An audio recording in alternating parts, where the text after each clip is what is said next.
আলাইকুম ওয়া রাহমাতুল্লাহি ওয়া বারাকাতুহু।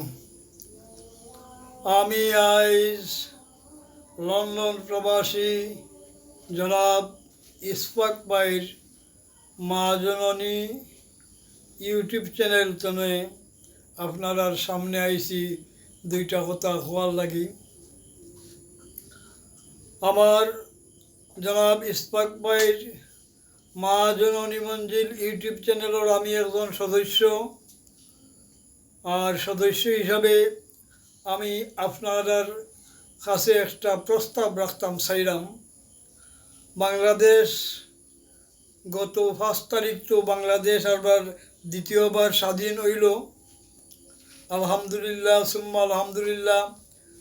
আমরা আল্লাহ পাক তাবারাক ওয়া তাআলার কাছে লাখ লাখ শুকরিয়া আদায় করি।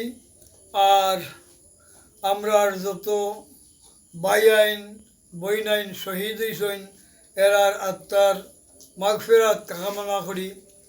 এরপরে বর্তমানে আমার সেনাপ্রধান যেইন আছেন, সেনাপ্রধান সাবর কাছে আমার বিশেষ করে একটা অনুরোধ।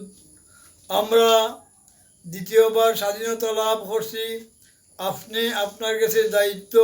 এখন আপনি এমন একজন মানুষ, এমন একজন সরকার গঠনকর্তা যার দ্বারা আমরা বাংলাদেশের উন্নত হয়, দেশ উন্নতর হতে এগিয়ে যায় এবং শিক্ষা ব্যবস্থার সুন্দর একটা পরিবেশ আয়। শিক্ষা ব্যবস্থার সুন্দর পরিবেশের লাগি যতক্ষণ করণীয় আপনি কর্তা ইনশাআল্লাহ। আর এমন একজন সরকার গঠনকর্তা যার দ্বারা আমরা দেশটা সুন্দর পরিচালিত হয়, উন্নত হয়, দেশও মারামারি হানাহানি তা কিচ্ছু থাকে না। এই অনুরোধ আপনার কাছে বিশেষ করে আপনি এটার প্রতি নজর রাখিয়া এমন একজন সরকার আমরা উপহার দেওয়া যে আমরা দেশের বালাই চাইন, বালা কামনা চাইন, ওটু আপনার কাছে অনুরোধ। আর দেশবাসী সকলের কাছে আমার সালাম। আমরা মা জননী ইউটিউব চ্যানেল তনে আইছি, আমি মা জননী ইউটিউব চ্যানেলের একজন সদস্য। আপনারা লাগি দোয়া করলাম, আপনারাও সকলে দোয়া করতা দেশটা যাতে এমন একজন সরকার আইন দেশ, এমন একজন সরকার সেনাবাহিনীর প্রধানে আমরা উপহার দিন যার দ্বারা আমরা দেশটা সর্বদিক দিয়া উন্নত হয়, সর্বদিক দিয়া উন্নত হয়। কোনো খুন খারাপি, গুম হত্যা এটা কিচ্ছু থাকে না, দেশটা উন্নতির হতে এগিয়ে যায়। এই অনুরোধ রইল আপনারা কাছে, আপনারা সকলে দোয়া করতা।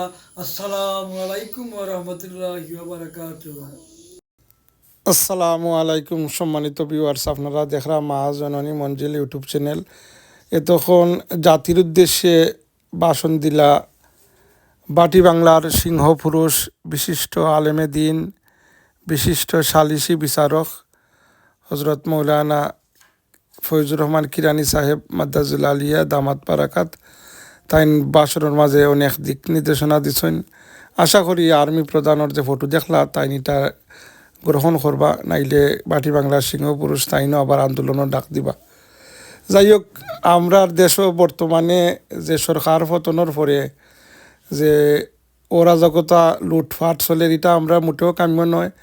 ছাত্রসকলে যে উদ্দেশ্য নিয়ে তারা আন্দোলন করছে এবং তারা এই সরকার আসলে তো ছাত্রসকলের যে কোটাও আন্দোলন আসলা পরে তো বাদে এক তো বাদ গেল, ইনো আসলে বিরাট এক চক্রান্ত হয়েছে। পুলিশে হয়েছে যে ছাত্রসকল তরে মারা হইতো, তাহলে দেশে একটা অস্থিতিশীল পরিস্থিতি হইব।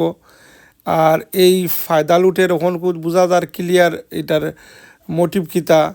এই যে বর্তমানে যে লুটতরাজর অগ্নিসংযোগর এটা ইন্টারন্যাশনালি মিডিয়ার মাঝে বিভিন্ন মিডিয়ায় এটা ফলাও করিয়া ধরাওয়ার, আমরা বাংলাদেশও কোনো অবস্থাতে এই ধরনের অরাজকতা চাই না।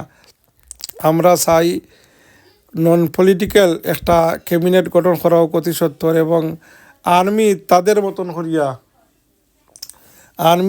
মতন করিয়া অতীতে জিল্লা খান দেশকে কন্ট্রোল করছিল। এবার বুঝলাম না আর্মি যেহেতু দেশ নিচে গিয়া, তাহলে কীভাবে অগ্নিসংযোগ করা হয়, তাহলে তো এটা আর্মির মদতেই এই ধরনের সুযোগ দেওয়া ওর। আর এটা কিসের উল্লাস? আর এটা তো ঠিক না। আর এই গণভবনও আমায়ই যে সরকারি মাল নষ্ট করা ওর, এবং যে কোনো মানুষক একজনের ব্যবহারিক কাপড় এবং বিভিন্ন জিনিস এগুলা লজ্জাও লাগে এগুলা ডিসপ্লে কইরা মানে উল্লাস করটা, এটা আসলে হায়া এবং শরম আমরার মাঝে উঠি গেছে। আর ছাত্র হলেও তারা ক্লিয়ার কর যে আমরা নৌকা ডুবাইছি না, আর নৌকা ডুবাইয়া দানও শীষ তোলার লাগি কিংবা জমাত্রে আনার লাগি এটা আমরা করছি না। কিন্তু এই আসলে তো বোঝা যার এই যে একটা চক্র, তারা এটা সার ব্যক্তি উদ্দেশ্য হাসিল করার লাগি আক্রোশমূলক অনেক জিনিস করা ওর। আমরা আম জনতা আমরা চাই দেশের শান্তি, আমরা চাই দেশের উন্নতি। এখন যে বালা করবো তারা আমরা বালা কইমু, আর যে বাধ্য করবো এখন আমরা যে কোনো দলীয় করি না, আমরা সত্যের প্রতি থাকবো। কিন্তু আমরা বর্তমানে যে সরকার পতনের পরে যে অরাজকতা চলে এটা আমরা মোটেও চাই না।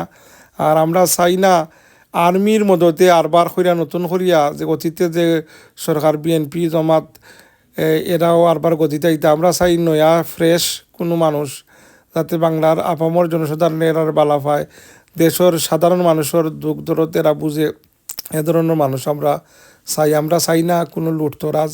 আর এটা মোটেও উচিত নাই। আল্লাহ নবীও সাহাবা হল তরে কইতা যে কোনো যুদ্ধর বাদে কোনো উল্লাস ইলান সেওর বাড়িঘরও আগুন দিছুন না। আমরা যে মুসলমান হিসাবে এটা আমরা যখন কোনো সংখ্যালঘু হিন্দু সম্প্রদায় হোক অন্য সম্প্রদায়েরও উপরে আক্রমণ করতাম না। এটা কিন্তু হইছে নিজের দেশের সম্পদ নষ্ট করতাম। আর স্বার্থলোভী ডাকাইত সন্ত্রাসী হলে তারা স্বার্থ হাসিল করে ছাত্র হকলের মাথার মাঝে লবন্ত ইয়া তারা এই খামহল করে। তো আমি এটার তীব্র নিন্দা জানাই। আর দেশ আর্মি একটা বালা পজিশনে যাইতা, শান্তি ফিরিয়ে আনতা। সেও আইন এত তুললে এটা আইনের আওতায় তারা আইনা শাস্তির ব্যবস্থা করা হইতো। দেশ থেকে তো ল অ্যান্ড অর্ডার বলতে কিছু রইছে না, যার জিতা মনে চাই তা করডা আর কি। তো আমি চাই দেশও আবার শান্তি এবং আইন শৃঙ্খলা ফিরিয়ে হোক, এই প্রত্যাশা করি। আপনারা মহাজননী ইউটিউব চ্যানেল দেখার লাগি ধন্যবাদ।